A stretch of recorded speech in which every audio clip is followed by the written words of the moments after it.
بسم اللہ الرحمن الرحیم۔ السلام علیکم، آپ دیکھ رہے ہیں الف نیوز اور میں ہوں آپ کے ساتھ ماجد علی۔ شامل کرتے ہیں پاکستان اور دنیا بھر سے بریکنگ نیوز ہیڈ لائنز۔ قاہرہ مذاکرات ناکام، حماس نے ہتھیار ڈالنے سے صاف انکار کر دیا۔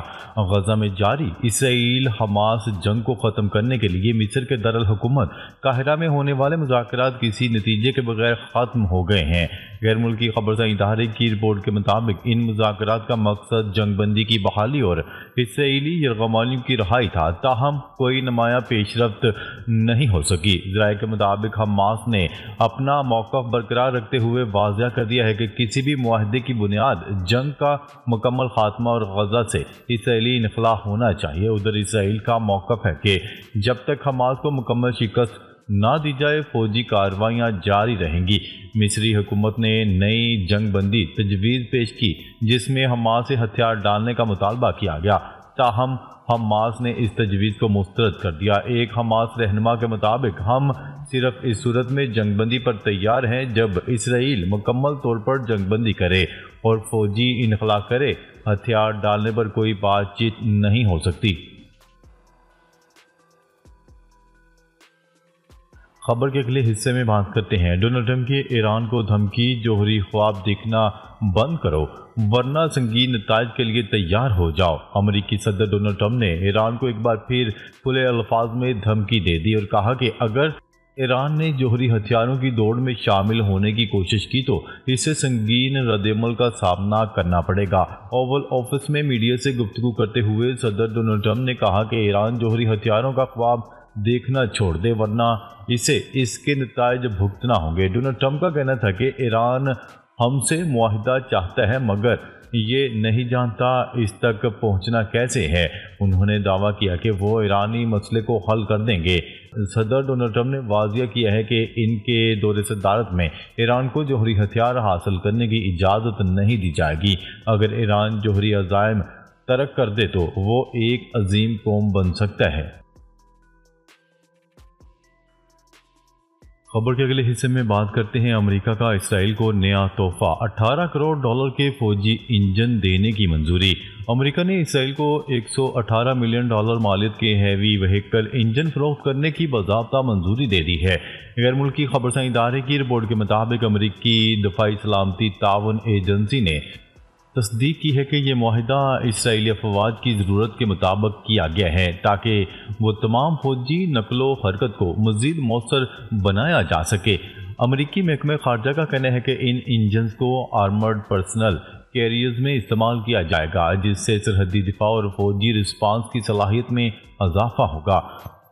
معاہدے میں صرف انجن ہی نہیں بلکہ اسپیئر پارٹس، ٹیکنیکل سپورٹ اور لاجسٹک سروسز بھی شامل ہیں۔ محکمہ خارجہ نے مزید کہا ہے کہ یہ انجن خاص طور پر چیلنجنگ اور جنگ زدہ علاقوں میں فوجی نقل و حرکت کے لیے تیار کیے گئے ہیں۔ ساتھ ہی یہ واضح بھی کیا گیا ہے کہ اس ڈیل سے خطے کے فوجی توازن پر بھی کوئی اثر نہیں پڑے گا۔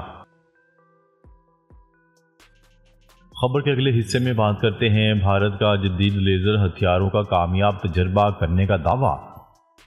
عالمی خبرساں ادارے کی رپورٹ کے مطابق بھارت نے لیزر پر مبنی جدید ہتھیار ڈائریکٹڈ انرجی ویپن کے کامیاب تجربے کا دعویٰ کیا ہے جو فکسڈ ونگ اور جھنڈ میں اڑنے والے ڈرونز کو ناکارہ بنانے کی صلاحیت رکھتا ہے۔ میڈیا رپورٹس میں کہا گیا ہے کہ بھارت کے مطابق وہ امریکہ، چین اور روس کے بعد یہ ٹیکنالوجی حاصل کرنے والا دنیا کا چوتھا ملک بن گیا ہے۔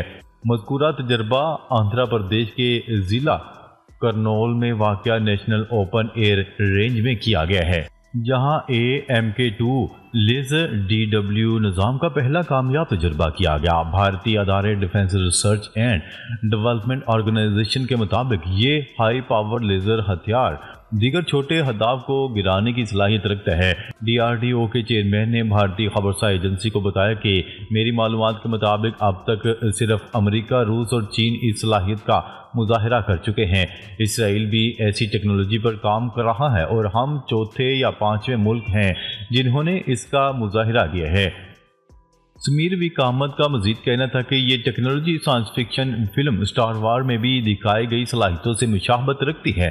ان کے مطابق بھارتی فوج مزید ایسی ہائی انرجی ٹیکنالوجیز پر کام کر رہی ہے۔ انہوں نے مزید کہا کہ ہم high energy microwave electro magnetic plus سمیت دیگر جدید نظاموں پر بھی کام کر رہے ہیں تاکہ ہم اسٹار وار جیسی صلاحیت حاصل کر سکیں۔ ان کا کہنا تھا کہ آج جو مظاہرہ ہوا وہ ان صلاحیتوں میں سے صرف ایک جز تھا۔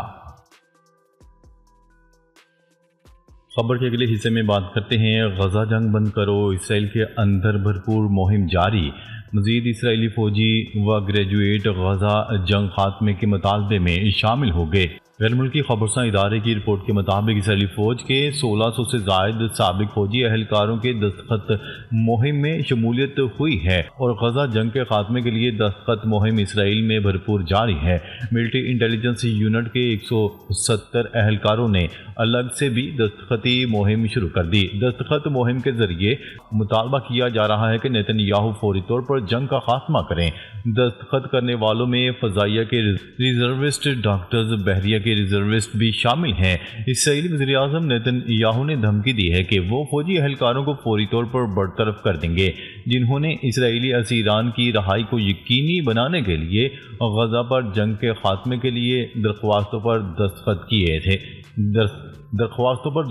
تھے۔ اسرائیل کے مطابق اسرائیل کی مختلف فوجی شاخوں بشمول فضائیہ اور بحریہ کے سینکڑوں فوجیوں اور ریزرو افسران نے حالیہ دنوں میں خطوط پر دستخط کیے جن میں غزہ میں قید افراد کی واپسی کے بدلے جنگ بندی کی وکالت کی گئی۔ اپنے دفتر سے جاری کردہ ایک بیان میں نیتن یاہو نے خبردار کیا تھا کہ کسی بھی فوجی عملے کو بغاوت کو حوصلہ افزائی میں ملوث یا سروسز سے انکار کرنے والوں کو فوری طور پر برطرف کر دیا جائے گا۔ اسرائیلی فوج نے 19 جنوری کے جنگ بندی اور قیدیوں کے تبادلے کے معاہدے کو توڑتے ہوئے 18 مارچ کو غزہ پر جنگ کی تجدید کی تھی۔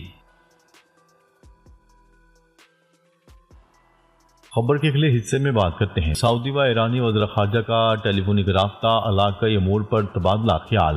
سعودی میڈیا کے مطابق شہزادہ فیصل بن فرحان کو ایرانی ہم منصب عباس عراقچی نے فون کیا۔ دونوں رہنماؤں کے خطے کی تازہ ترین صورتحال اور جاری سفارتی کوششوں پر بات چیت کی گئی۔ دوسری جانب متحدہ عرب امارات کے وزیر خارجہ سے ایرانی ہم منصب نے ٹیلی فونک رابطہ کیا۔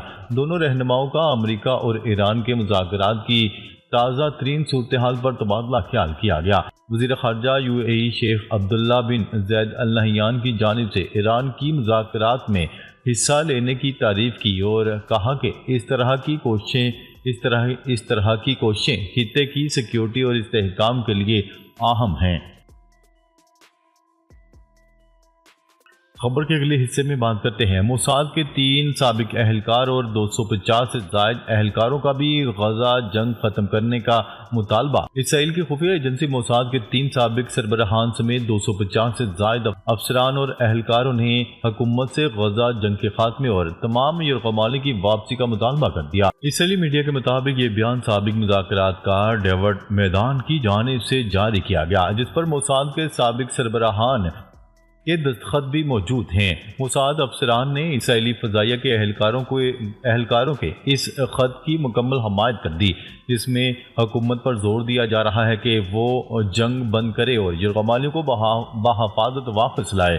بیان میں کہا گیا ہے کہ غزہ کی موجودہ جنگ نہ صرف یرغمالیوں بلکہ اسرائیلی فوجیوں کی زندگیوں کے لیے بھی خطرہ بن چکی ہے، اس لیے حکومت کو ریاستی مفادات کو ترجیح دینا چاہیے۔ خبر کے اگلے حصے میں بات کرتے ہیں یوکرین جنگ زیلنسکی، جو بائیڈن اور پیوٹن سمیت سب کی غلطی ہے۔ امریکی صدر ڈونلڈ ٹرمپ امریکہ کے صدر ڈونلڈ ٹرمپ نے کہا ہے کہ یوکرین جنگ زیلنسکی، جو بائیڈن اور پیوٹن سمیت سب کی غلطی ہے۔ امریکی صدر ڈونلڈ ٹرمپ نے کہا کہ یوکرین کو جنگ شروع ہونے نہیں دینی چاہیے تھی، جو بائیڈن اسے روک سکتے تھے۔ انہوں نے کہا یوکرین کے صدر ولادیمیر زیلنسکی کو روکنا چاہیے تھا، روسی صدر ولادیمیر پوٹن کو جنگ شروع نہیں کرنی چاہیے تھی۔ سب قصوروار ہیں، یہ جو بائیڈن کی جنگ ہے اور میں اسے روکنے کی کوشش کر رہا ہوں۔ جب جنگ شروع کرتے ہیں تو یقین ہونا چاہیے کہ آپ جیت سکتے ہیں۔ انہوں نے مزید کہا کہ کسی ایسے سے جنگ شروع نہیں کرتے جو آپ سے 20 گنا بڑا ہو اور پھر آپ امید رکھتے ہیں کہ کوئی آپ کو میزائل فراہم کرے۔ ناظرین، اب تک کے لیے اتنا ہی۔ مزید خبریں لے کر بہت جلد آپ کی خدمت میں حاضر ہوں گے۔ تب تک کے لیے اپنا خیال رکھیے گا۔ اللہ نگہبان۔